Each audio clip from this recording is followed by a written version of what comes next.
All right, hello everybody. This is Dr. John Shea. It's been an extra day I missed here, but uh, just hope everybody's doing well. And we're actually very happy with the outcome of what's going on with the fire. So I know everybody's been safe. Things have turned out pretty well here. I'm just showing a little video as a view from Mount Harvard. Now, Mount Harvard is just south of Mount Wilson, and I'm showing that because it's a little closer to our communities. And when you look here, yes, there's some little fires going on, but this was the video that I had played a few days ago showing when there was actually some fire that was moving up towards the ridge. And as it moved up to the ridge, what we saw was there, I'm gonna try to find that here. We saw this reddish color, and that's the Phos-Chek again. That's fire retardant that the planes had dropped. And we see that the fires, even 2 days later, have stayed on the northern side of this. And so that means the fire has come up, but it hasn't passed this area. And there's been a lot of firefighting efforts here. These are, sometimes they call them dozer lines. You might hear dozer, which means bulldozer. And what they'll do is they create a fire line, and they, like a break, and they bulldoze through the vegetation here. Now, this is likely a trail up here anyway, but this is an example of what that might look like. They'll bulldoze it, clear a path, and that makes a break so the fire can't easily go past this. It's got to jump over. It would take a lot of wind to do that. At the same time, the firefighters can get up here, and they've done this around Mount Wilson and Mount Harvard, and they'll set a fire along that edge and watch it carefully, not letting it jump over, but then send that fire down and starts burning down the hill. So the fire that's coming from the other side that wants to get here, by the time it gets closer, it's met with an area that already ran out of fuel because it's already gotten burned out. So that is called a backfire, and the firefighters have been setting those. And so we'd seen some of those back over here by Monrovia and Arcadia, Spanish Canyon, some of these Duarte wilderness areas, and they had set some of those to help stop the fire. And so that's why some of these areas you'll see the gray images. This is where there have been fires that are maybe 48 hours, 24 to 48, even a few days ago. And you see that, you see the black part there, and then the red is moving the other direction. And so fires have not, it looks like they're here in this area, but they've not progressed. And so a lot of this that we see here, and I've marked Mount Harvard there, Mount Wilson, you see actually says Mount Wilson, so I didn't mark that one. But you see it's coming right up to it. But you see this dark spots here, it's actually along that ridge.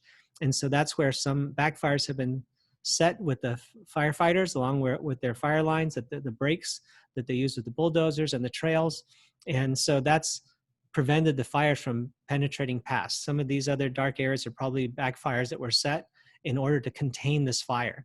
And so once that's containing it, and the fires stay on the other side, and they'll smolder in that area. But we're keeping these stations clear. I just found out that, of course, these are broadcast stations for TV and possibly radio. There's also Mount Wilson has an observatory, some expensive and historic telescopes in there. And even just the broadcast equipment is about $1 billion worth of equipment that's there. So definitely they're trying to protect that. And so we've also seen that we've been protected. The fire has not come past and burned through this other timber, the purple color. I show a historic fire image overlapped here, but it hasn't gotten to this ridge. If it does, then those of us on the other side here in Sierra Madre, Kinaloa Mesa, we'd see this fire. So we don't see that. Looking up from Kinaloa Mesa, I was here looking up the other day, and it was just, you just see smoke behind the mountains. And so it's looking pretty good here. Now we do see some of it's going north here, and it's trying to, I mean, west and north. And we see it's moving in those areas. It's not moving too well because now you're going into areas that's mostly grass and there's less timber. There's some timber there, more grass here. And we see that some of these areas, it has broken past. It's trying to burn it. This is Highway 2, I believe.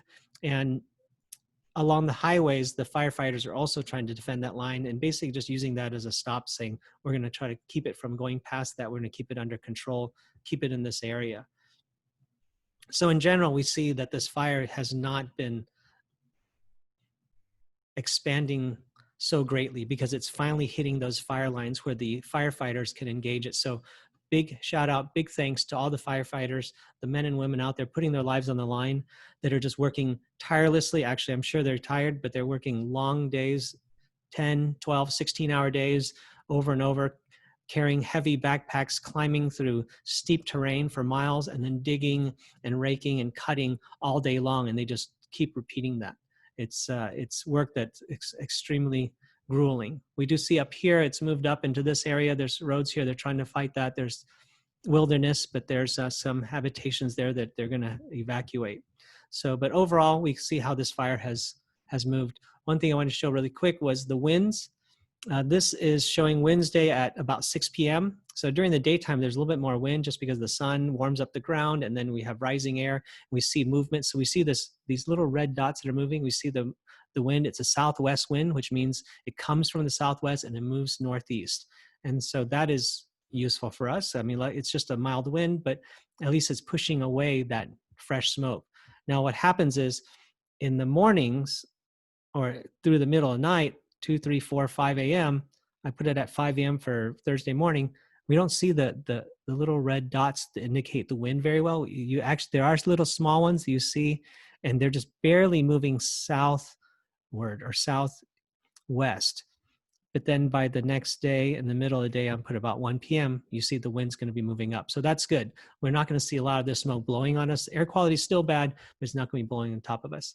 Finally, this is just updates. This is off the Sierra Madre site. Fire crews work diligently today in the rough and steep terrain to establish perimeter lines that are intended to contain the southern portion of the fire. That's protecting us in these communities. Once the perimeter lines are complete, the crews will monitor to make sure the lines have held. After validation, these perimeter lines will become a portion of the overall containment of the BOBCAT fire. So the good news is there are these lines that have been set, and they're using that to contain it.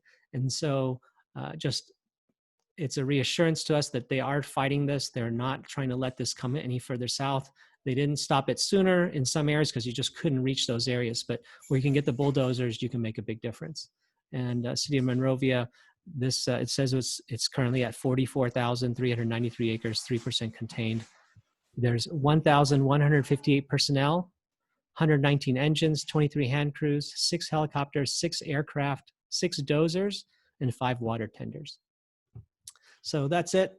It's good news overall for us, and there's still evacuation warnings in place, but some of the evacuations for North Sierra Madre, north of Elkins and east of Santa Anita have been lifted. So that's good news. And again, thanks to all the firefighters. If you know any firefighters, please say thank you to them for us, and say a prayer for them, and take care. God bless.